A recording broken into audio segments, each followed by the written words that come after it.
आ रहे हैं यार। बस 1 मिनट में चल रहे हैं। आप लोग आ जाओ। अरे दीदी आ जाएंगे आगे। चलो आ जाओ।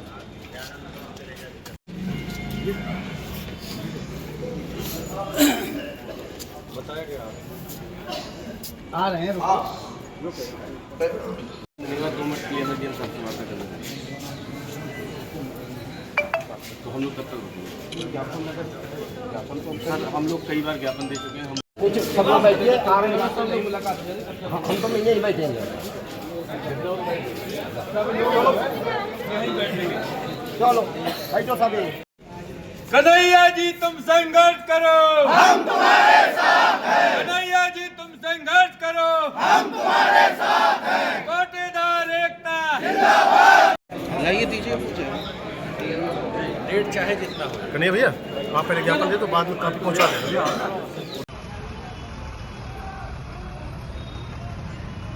हमारी मांगे, हमारी मांगे, हमारी मांगे। ठीक हमारा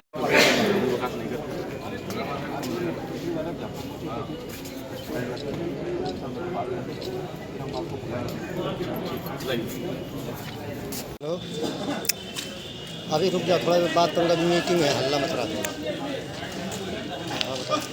नहीं चलेगी, नहीं चलेगी। कोटेदार एकता जिंदाबाद, जिंदाबाद। हम तुम्हारे साथ हैं। हमारी मांगे पूरी हो, चाहे जो मजबूरी हो, हमारी मांगे पूरी हो।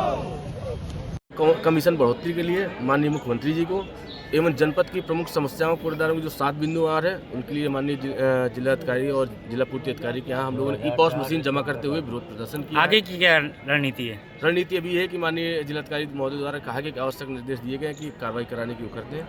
20 तारीख तक अगर हमने कार्रवाई की उचित कार्रवाई नहीं होती है तो जनवरी में हम लोग उठान और वितरण दोनों बंद कर देंगे, जिसकी संपूर्ण जिम्मेदारी विभाग की।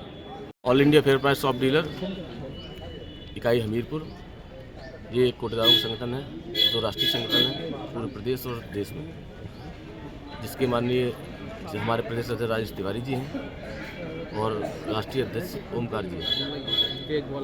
आज किन विषयों को लेकर आपने प्रदर्शन किया है, किस तरीके से विरोध व्यक्त किया है और जिलाधिकारी से क्या बात है? जनपद हमीरपुर के समस्त कोटेदार 2004 से लेकर 2014 तक का भाड़े का लाभांश कई बार हम लोग ज्ञापन देने के बाद वो नहीं हुआ। नवंबर 2021 में हम लोगों द्वारा नगद भुगतान जमा किया गया था, जिसका शासन की मंशा अनुसार उसे निःशुल्क वितरण करा दिया गया था, जिसका भुगतान 2025 तक अभी नहीं हुआ है। तीसरा है हम लोगों का खाद्यान्न के साथ ज्वार बाजरा बंटवाया गया था, जिसका भी भुगतान आज तक नहीं किया गया। कई बार ज्ञापन देने के बाद माननीय चंद्रभूषण जी के टाइम पे भी हम लोगों ने ज्ञापन दिया, जिसमें उन्होंने आवश्यक कार्रवाई के निर्देश दिए थे 2022 में, जिसके बाद भी विभाग या शासन द्वारा उस पर कोई वो नहीं किया गया। सबसे बड़ी प्रमुख जटिल समस्या इस समय है हम लोगों के ई-पॉस मशीनों में सर्वर की समस्या की वजह से वितरण प्रभावित होता है, जिसका खामियाजा हम लोग कोटेदारों को लेना पड़ता है। कोटेदारों के साथ साथ पब्लिक का जो रोष होता है वो भी हमें उठाना पड़ता है। चुनाव का वर्ष है, चुनाव के वर्ष के समय पे प्रतिनिधियों का भंडार लगा हुआ है। सर्वर समस्या या मशीनों में खराबी की समस्या कोटेदारों से संबंधित नहीं है। कोई मुद्दा नहीं मिलता है तो जनप्रतिनिधि लोग कोटेदारों को ही लगाते हैं कि नहीं वो राशन नहीं दे रहे हैं, राशन खराब जो भी है मशीनों खराब। कोई भी प्रतिनिधि इस समस्या को समाधान नहीं कर रहा है कि सर्वर की समस्या हमसे निदान नहीं होती। जब से मशीनें ये आई हैं नई वाली तब से लगातार समस्या है। मशीनों में पड़े सिम उनमें डाटा नहीं है, हम लोग अपने डाटे से अतिरिक्त बोझ पर उस मशीनों को चलाते हैं। चौथा है डोर स्टेप डिलीवरी के अंतर्गत दुकानों तक खाद्यान्न पहुँचाने का आदेश है, उसमें भी जनपद में करीबन 30% दुकानों में आज तक दुकानों तक खाद्यान्न नहीं पहुँचता है, जिसके लिए कई बार ज्ञापन दिया जा चुका है। आज किस तरीके से विरोध